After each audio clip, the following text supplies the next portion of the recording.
Dans un mois et demi, ça y est, c'est les vacances. À courir en slip de bain sur une plage sans fin, récolter des mégots entre ses doigts de pied, se baigner après avoir enjambé une traînée d'huile solaire. Oui, les vacances à l'océan font rêver. Ah, il y a un peu de vent, l'heure de voir passer les sachets plastiques, c'est assez beau. Bonjour Hugo Verlhomme. Bonjour. Alors vous êtes écrivain, spécialiste de la mer, vous sortez Demain l'océan. Ce sont des initiatives en fait pour, je reprends vos termes, sauver la mer et même l'humanité. Est-ce que c'est un livre à lire sur la plage ? C'est un livre à lire sur la plage, mais même dans un gratte-ciel. C'est un livre qui est ouvert à tout le monde. C'est ça qui est intéressant. C'est que la mer, en fait, on en vient tous. On est dépendant de la mer. Même si vous n'aimez pas la mer, vous en dépendez. Toute la vie est sortie de là.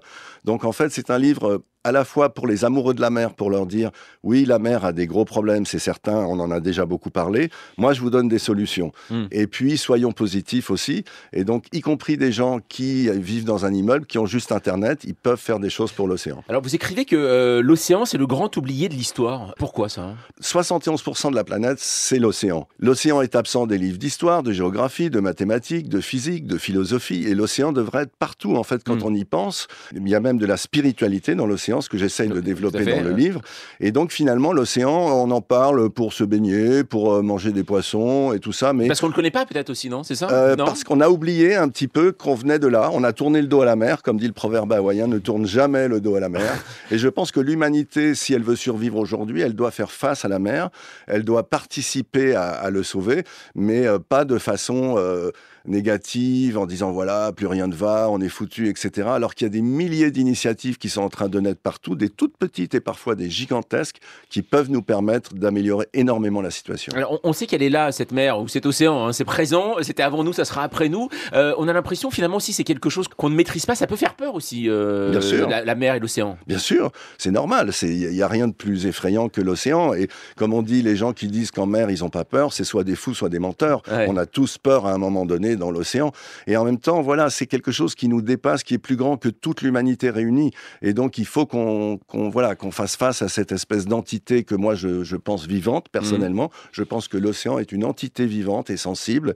Et quand je me mets dans l'océan, je dialogue avec cet océan comme si c'était une seule personne. Vous parlez d'océanisation de l'humanité. Ça veut dire quoi ? C'est la fête des voisins avec des marsouins, par exemple ? C'est quoi ? Qu'est-ce que ça veut dire, ce terme ? Ce que ça veut dire, c'est qu'il y a encore 50 ans, les gens ne descendaient pas en apnée très profond, ils allaient à 10-20 mètres. Il y a encore 50 ans, on ne faisait pas des tours du monde à la voile, on surfait des vagues toutes petites.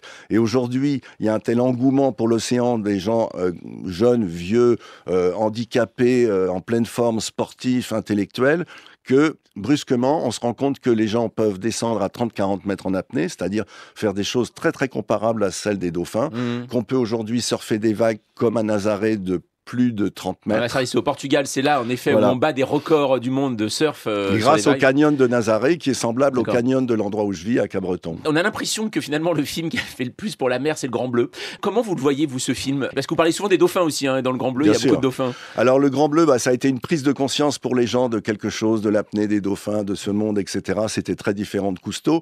Et en même temps, quand vous regardez bien le film lui-même, il n'est pas si marin que ça. On voit de l'eau, on voit bien sûr des dauphins.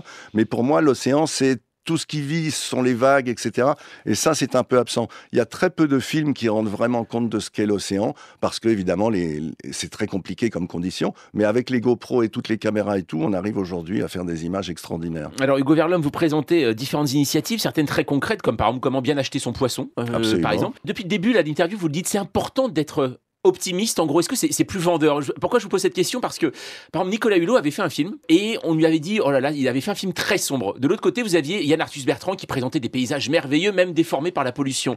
Est-ce que finalement, le côté concret aussi de la pollution, ça fait peur, donc on n'a pas envie de le voir ? Ah non, moi, c'est pas du tout pour faire vendre ou pour tromper les gens. C'est pour leur dire, il y a des solutions. J'ai mis en exergue du livre 2 phrases qui résument la philosophie. L'une, elle est de Voltaire. Elle dit « J'ai décidé d'être heureux parce que c'est bon pour la santé ». Et l'autre phrase qui va avec, c'est une phrase de Catherine Chabot, une grande navigatrice qui est présente dans le bouquin et qui dit « S'attaquer aux solutions plutôt qu'aux problèmes ». Et en France, on a tendance à se focaliser sur les problèmes. C'est important de sortir les problèmes.